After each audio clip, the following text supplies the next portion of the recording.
you're joining me straight from video 1, you might have noticed that I didn't end up having to record that small, short, additional video about the fixed interval schedule. I figured out how to go back and edit it in. So if you're looking for that video, that's why you're not finding it. Sorry about that mix-up. Video 2 is going to focus on some aspects of schedules of reinforcement you might not be familiar with. To start, we'll talk about extinction, just like we talked about with classical conditioning, before we look at a couple of different types of schedules.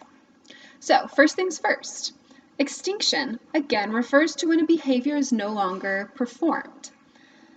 When it comes to operant conditioning, extinction is when a previously reinforced behavior stops because it's no longer being reinforced. In this situation, it's not necessarily that the two things you're associating together aren't popping up in your environment at the same time, like is the case with classical conditioning, but rather the learner is noticing that I'm performing this behavior and I'm not getting anything out of it anymore. When we learn that, we stop performing the behavior. What we see with operant conditioning is the beginnings of slow decline in that desired behavior following a period of non-reinforcement. So going back to my training your dog example, if my dog learns to sit to get a treat and begins to sit without my giving him a treat, after a while he's going to learn that that behavior doesn't really have a purpose anymore. And we'll start to see a slow drop off in how many times he sits when I tell him to. Interestingly enough, we know that sometimes when this happens, we can experience something called an extinction burst. And this is when immediately after I stop performing that reinforcement, say I withhold my dog's treat, you actually see a spike, a dramatic increase in the number of behaviors being performed. You can imagine that my dog might become very confused if he doesn't get a treat after he had been spending months getting a treat every time he sat, or a certain number of times that he sat. But I stop giving him the treat. He gets confused, starts sitting all the time, being like, what's going on? I'm doing this behavior, where's my treat? But after the extinction burst, we will see the behavior become extinct. To look at how quickly the extinction might occur, we know that it takes longer than the conditioning period. So you might be wondering, if I stop giving my dog a treat one day, is he immediately going to stop performing that behavior or go into that extinction burst period? And it actually depends on how long the conditioning process took. Extinction takes longer than the actual process of learning or being conditioned. But it also depends on the number of times the behavior was reinforced, the effort that the behavior takes. If it's a very difficult behavior, extinction might happen quicker, and the type and size of reinforcement. If you're reinforcing me with something that I don't really care very much about, I might not necessarily go into an extinction phase as quickly as something that's very motivating for me. We also see something called resurgence when we're talking about extinction in operant conditioning. And this is where that behavior that was extinct reappears. An example of this is looked at research looking at dolphins, where there's a specific dolphin or porpoise who would receive reinforcements performing a behavior. The trainer then tried to induce extinction and stopped giving him fish for performing that specific trick. And what she actually observed was that the dolphin would then start randomly performing old tricks that it used to know. And that's resurgence. In the midst of that confusion of why am I not receiving my reinforcement anymore, the dolphin started to perform different tricks that it had been reinforced for at some point in time, just to try something to see what would work. And that's called resurgence. And here's a picture of a cute dolphin for you. Come back. Yeah. Okay, now we want to look at other simple schedules of reinforcement. The 4 primary schedules we've already looked at are considered simple schedules, but there's more. There's actually a lot more simple schedules of reinforcement.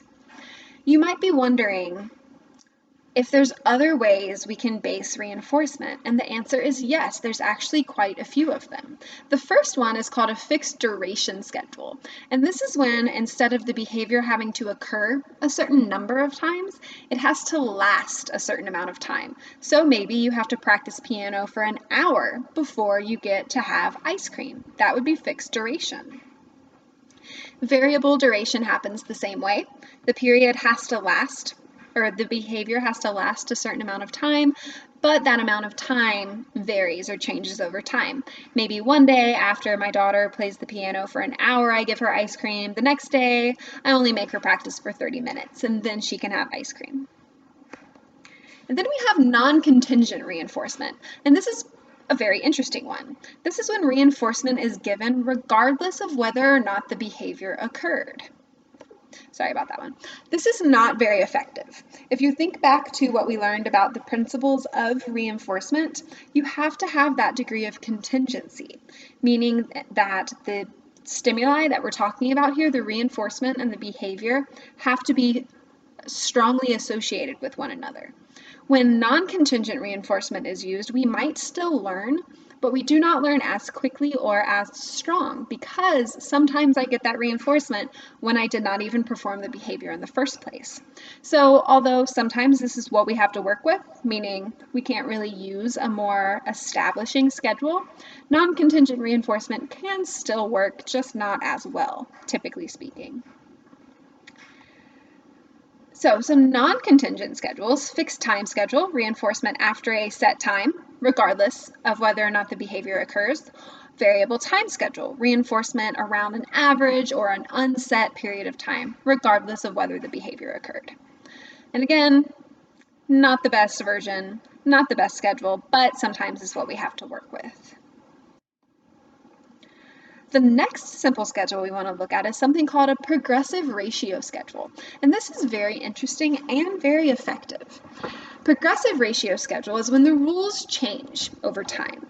We know that I have to perform the behavior a certain amount of times, but during the conditioning process, the conditioner, the trainer, the experimenter changes how many times that behavior has to occur. The key point here is that the number of times the change is predetermined. So it's not variable, like with a variable ratio schedule. For example, maybe I say you need to shoot 5 successful layups if I'm teaching someone to play basketball, starting out with 5. But I say, as you get better, we need to increase the number of layups that you're going to have to do at each practice. The second time we're doing this, it has to be 10, then the next time 15. We're consistently adding 5 layups to each practice to help you get better. Interestingly enough, when we are using a progressive ratio schedule, oftentimes the learner reaches what's called a breaking point. And this is where the behavior decreases quickly because too much is being required.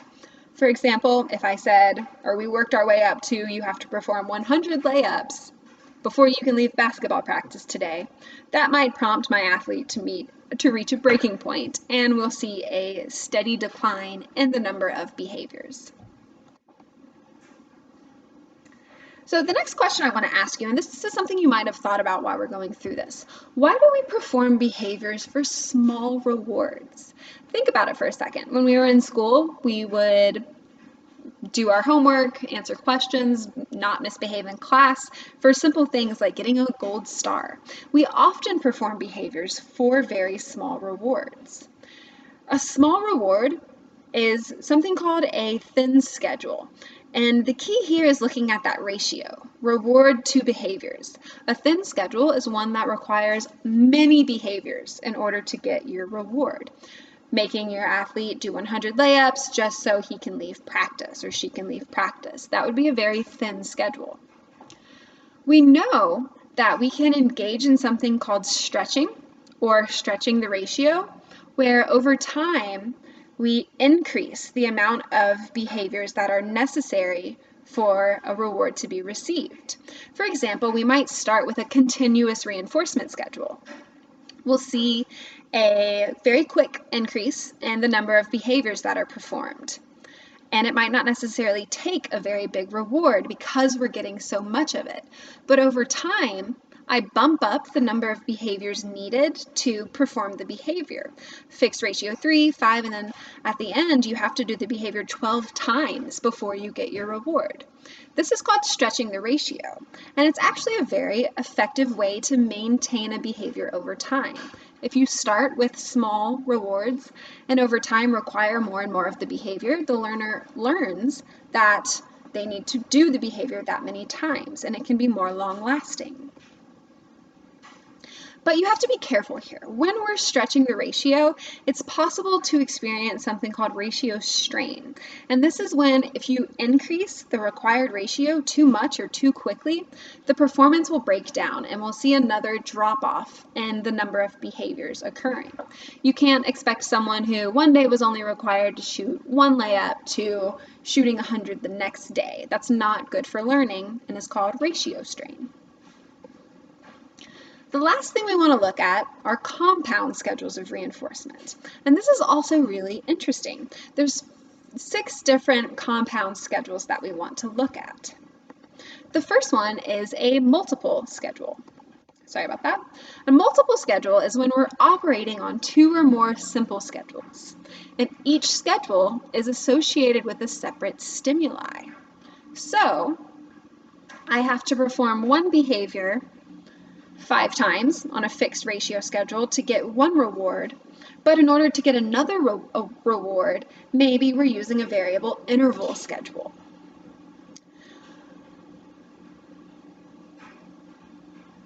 You can also use a mixed schedule where you have 2 or more simple schedules, but only one stimuli. So we're operating on fixed ratio where every 6 behaviors I get a reward, ice cream, and at the same time, as long as I perform that behavior once in a 3-hour period, I'm also going to get ice cream after that 3-hour period has elapsed. That's called a mixed schedule.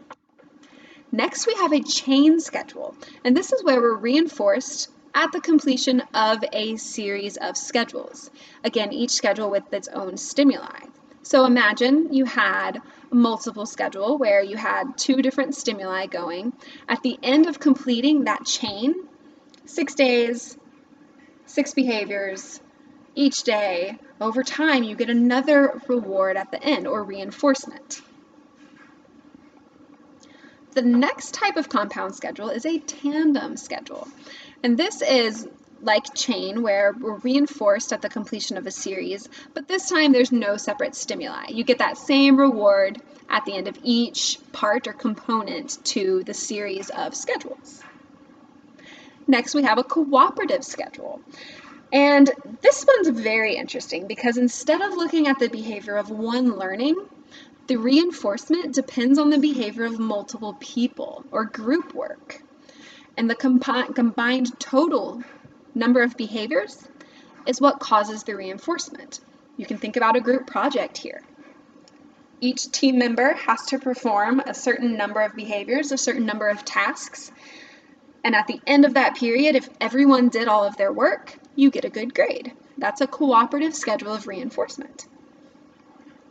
And then you have concurrent, and this is similar, but in this situation, the individual gets to pick their schedule out of multiple options. So you can choose from any one of these schedules, but the learner gets to pick.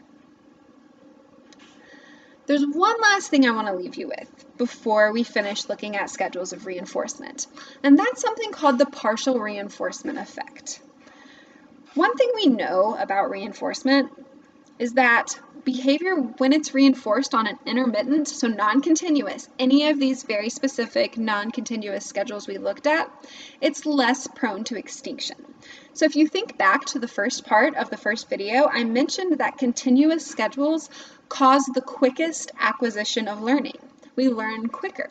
However, that type of learning makes us very prone to extinction. And when we use these more complex intermittent schedules, those behaviors are stronger, more long-lasting, less prone to extinction.